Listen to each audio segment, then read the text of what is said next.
Welcome, curious traveler. You've arrived at Snooze Scholar, where ancient wisdom lulls you gently towards sleep and stories become soft stepping stones into dreams. Tonight, we drift into a different kind of history. Not one etched in stone, but whispered through the quiet corridors of sleep. A history felt more than remembered, dreamed more than spoken, long before the written word, before temples or cities. Our ancestors closed their eyes beneath the stars, and what they saw, what they dreamed, became the first sparks of myth, magic, and meaning. Take a deep breath and let it go. Feel the weight of the day melt from your shoulders. Let your body begin to settle and your mind soften at the edges. Imagine lying beneath an open sky. The soft rustle of leaves, the hum of distant insects, the flicker of a fire just out of view, the smell of earth, ancient and rich. The night wraps around you like a warm blanket, and with every breath, you sink deeper. You are safe, you are still, and you are standing at the threshold of something older than memory. Tonight, we'll explore the dream worlds of prehistoric people, ancient sleep rituals, and the mysteries that traveled on the backs of stars and silence. So let yourself drift just a little more. Close your eyes or soften your gaze. And take one more breath. Your thoughts slow, like sediment in still water. This is your invitation, the quiet opening of an ancient gate. And beyond it, the dream worlds of our ancestors.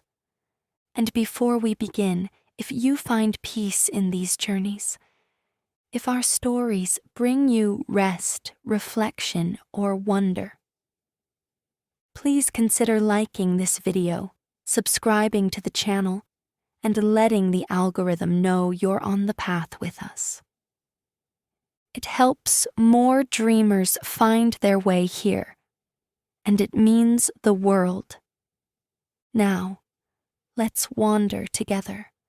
Let us drift now, even further back to a time before clocks, before schedules, before the noise of our modern world. Imagine a world lit only by flame and starlight, where the moon was the timekeeper, where sleep followed the rhythm of the earth, not alarms. Our prehistoric ancestors did not sleep like we do.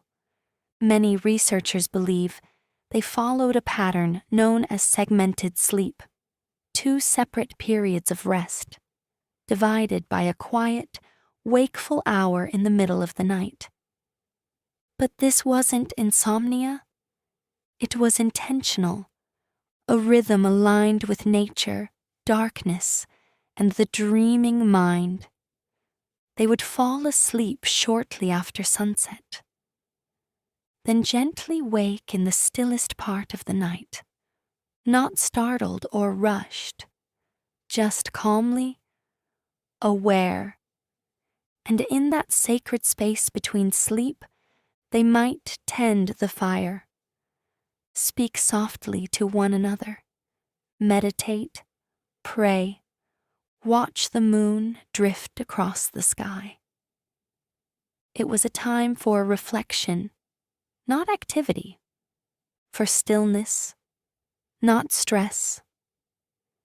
Imagine sitting beside that ancient fire, embers glowing orange in the dark, a loved one nearby, the soft crackle of burning wood, the distant sound of an owl calling through the trees.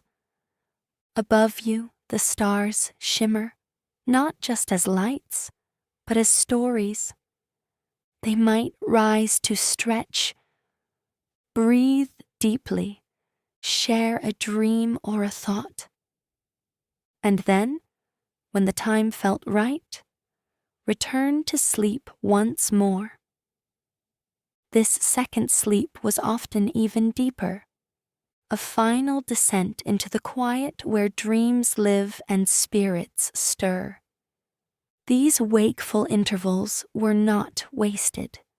They were rich, spiritual, filled with moments of clarity, creativity, even intimacy.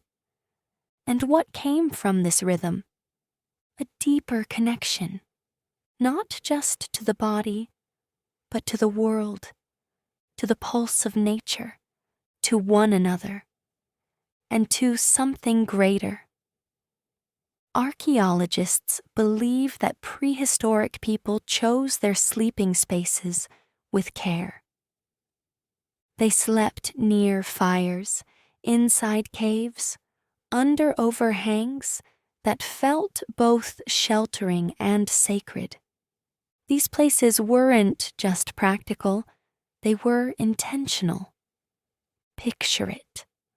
A small group huddled beneath stone, children curled against parents, elders watching the fire, soft breathing, a shared warmth, shadows flickering across walls like spirits dancing just out of reach. Even the night sounds became part of the experience. Crickets chirping, leaves shifting, the slow heartbeat of the earth beneath. Dreams weren't private either. They were shared in the morning, around the fire, spoken aloud, interpreted, passed down. They became stories, teachings, omens. These early humans didn't just sleep. They journeyed, they listened, they remembered. Sleep wasn't just rest. It was ritual. It was communion. It was mystery. And the dream world was a landscape they visited together night after night. You can still feel it if you're quiet enough. That ancient rhythm, that sacred pause, that space between breaths, between dreams, between worlds. So now, sink deeper into your own rest.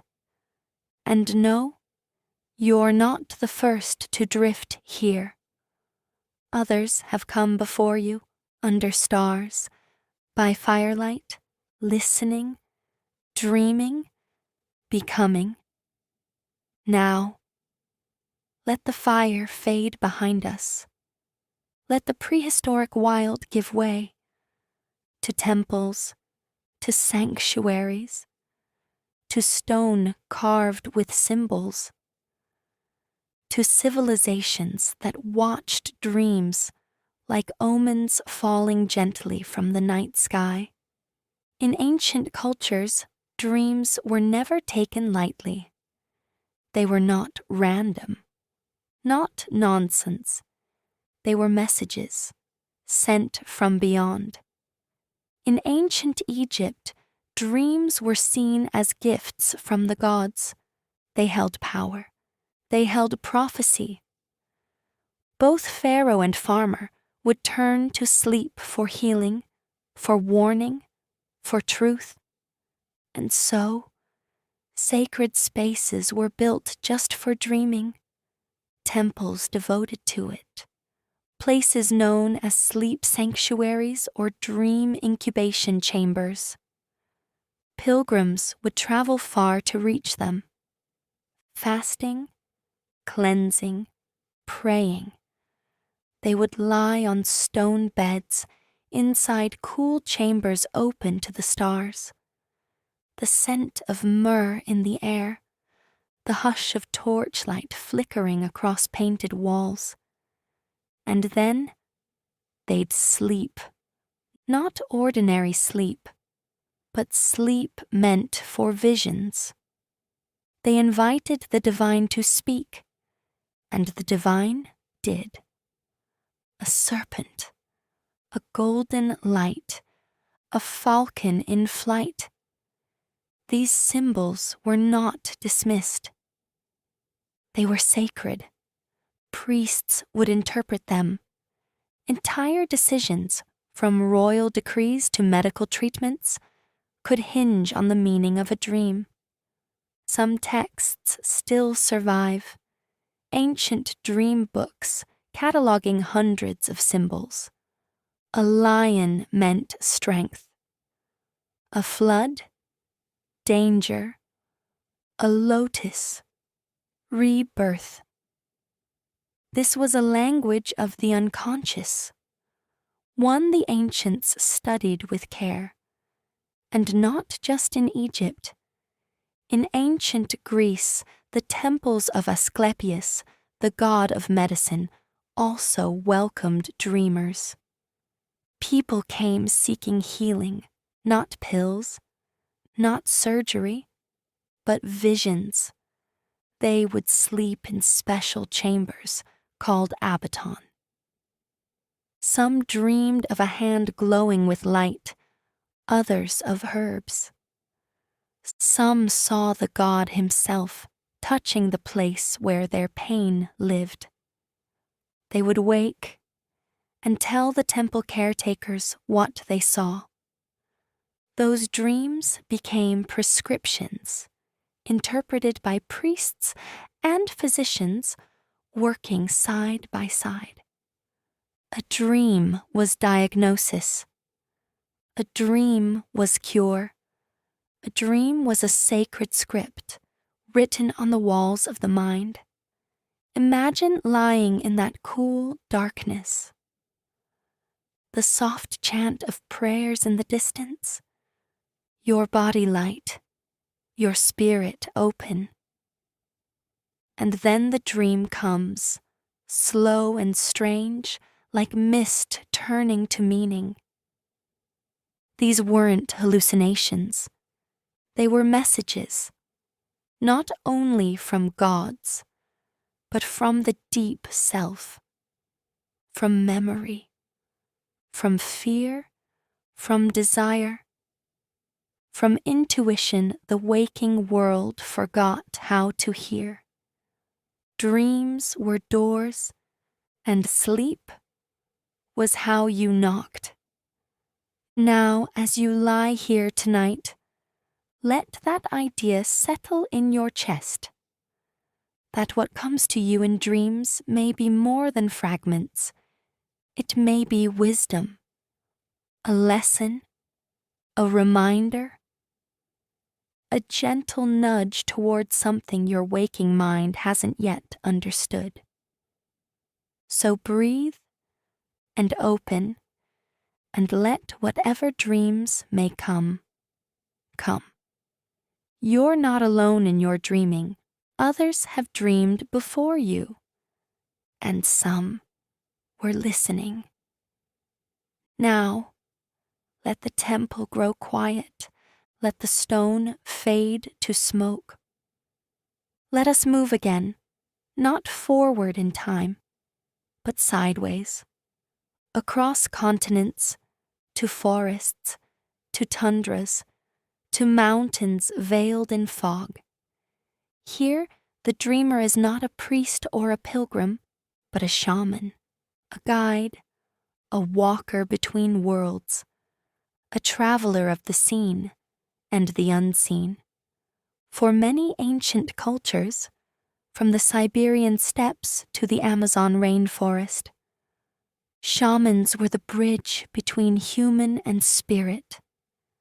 They moved through realms not with their bodies, but with their dreams.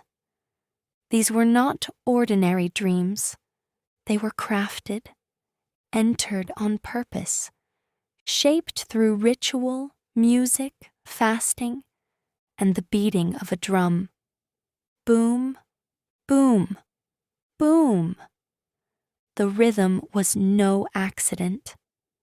It mirrored the heartbeat, the pulse of the world. And in that sound, the mind began to shift. Picture this: a circular yurt wrapped in hides, a central fire glowing low, the smell of smoke and herbs, the slow beat of a drum echoing like thunder in a canyon. The shaman lies still, eyes closed. But within, they soar. They travel to mountain tops, to the bottom of rivers, to deserts where ancestors whisper from the wind. Sometimes they journey to retrieve a lost soul. Sometimes they seek an answer, a vision, a cure. They return with stories, symbols, songs, and those gifts, they are for the people, not for the shaman to keep, but to share, to heal, to guide, to warn. In some cultures, the shaman's dream determined when to plant crops, when to migrate, how to settle disputes, or even when to perform a coming-of-age rite. These dreams were treated with reverence, not dismissed, not explained away. They were truth, glimpsed in metaphor, understood through symbol, felt in the bones. The shaman might describe flying like a hawk, or swimming through stars, or being led through fire by a spirit with no face. To them, these were not hallucinations. They were experiences, real, profound, consequential.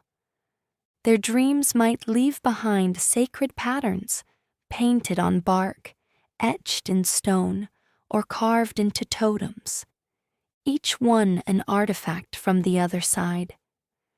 These journeys were not solitary either. Communities would gather to hear them retold, in story, in dance, in chant. To listen to a shaman was to remember the hidden layers of reality, the layers you feel when you're half asleep, floating, suspended between this world and something else. And now, so are you. So as your body softens, as your breath deepens, as the edges of thought blur, ask yourself, what messages might come tonight? What symbols will rise from the quiet? Perhaps a creature, perhaps a path, perhaps a name you've never heard, but somehow already know. Let it come, without fear, without force.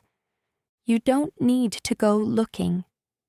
Just listen and trust. The journey has already begun. Now, traveler, let us journey even further to a place not bound by time, a place not in the past, but always happening. We arrive in Australia, where the dust still holds memory and the sky still sings the story of how everything came to be.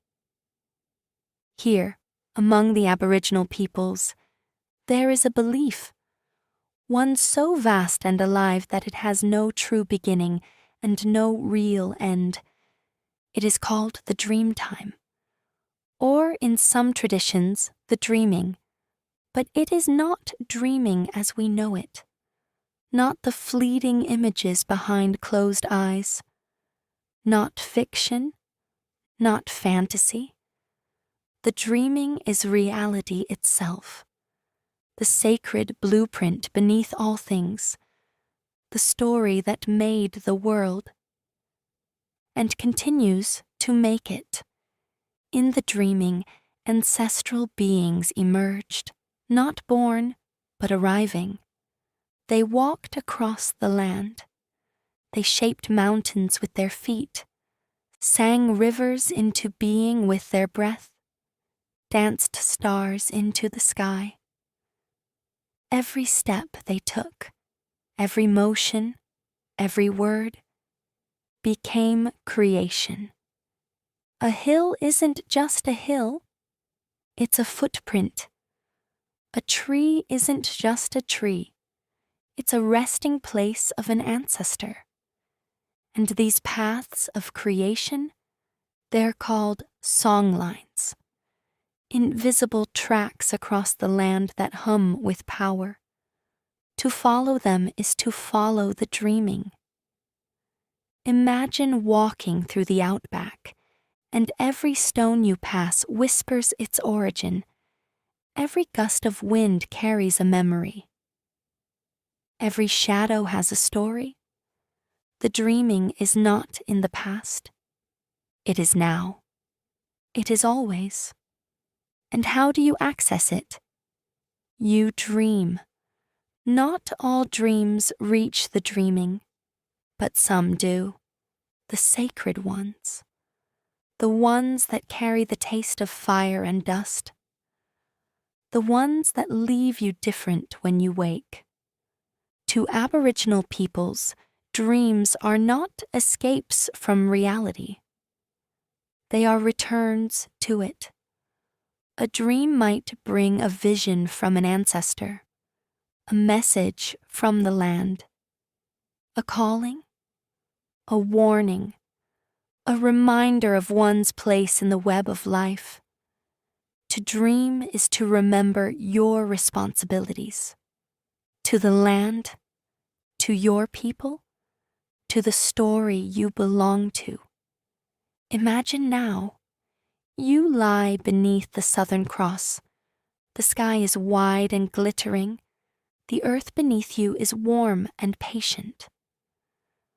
A breeze carries the scent of eucalyptus. You close your eyes, and then the dreaming arrives. You see a serpent made of smoke slithering across a canyon. A glowing handprint appears on a cave wall. You follow a trail of light that pulses with music. And you understand, without knowing how, you are part of something vast, sacred, living. You're not imagining. You are visiting. In the dreamtime, every being has a role. Every feature of the earth has meaning. Nothing is random, nothing is forgotten. And when you wake, you carry it with you.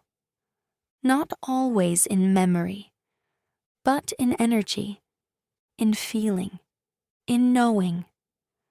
The dreaming is not a story to be told. It is a story to be felt, a presence to be honored, a rhythm to walk in step with. And tonight, maybe it will touch you too. So as you drift deeper, feel the land beneath your body. Feel your breath match the rhythm of something ancient. Let your dreams speak in symbols, in songs, in light, and trust that the world is not only what you see, but what you remember.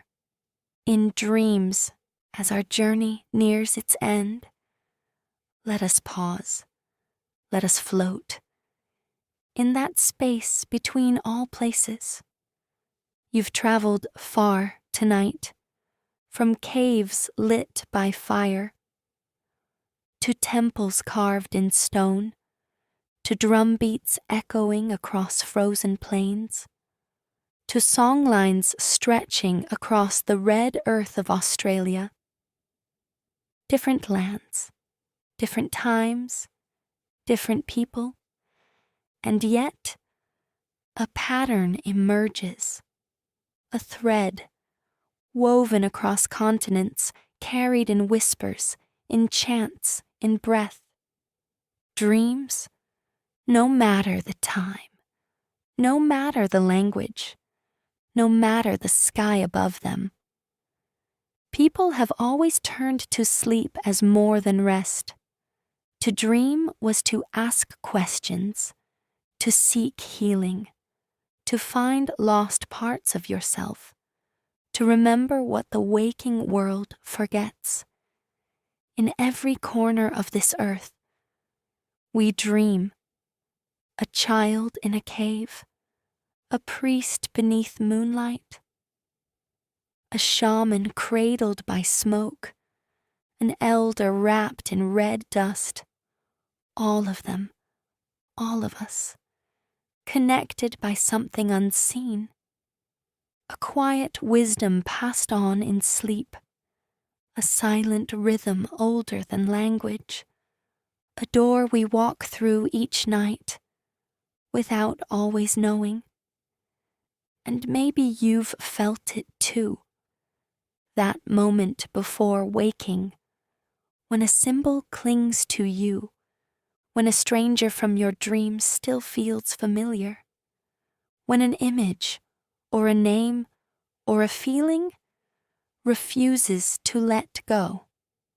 That is the thread, and it runs through you, even now. In this modern life, with phones and lights and endless noise, we still dream, we still seek, still heal, still listen, because deep down, we know. We are part of something older, something sacred, something shared. Perhaps the first paintings on cave walls were born from dreams. Perhaps the first myths came from that soft space between sleep and wake. Perhaps, even now, the best parts of who we are rise first in the quiet, in the dark, carried by dreams. So now, let it all settle. Let the stories drift from your mind like smoke from a fire. Let your breath slow. Let your body grow heavier. Let the earth hold you the way it always has. You are safe. You are remembered. You are connected. You belong to a lineage of dreamers, of stargazers, of soul travelers. You are not lost in the night. You are part of it. Let go. Perhaps tonight you will dream of mountains that sing, or rivers that remember your name.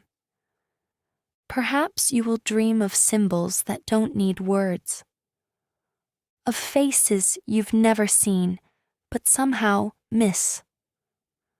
Or perhaps you will not remember the dream at all, but you will wake changed, softened, carrying something ancient in your chest, a quiet knowing, a secret thread. Sleep well, traveler. Dream gently, and return when you're ready. We'll be waiting.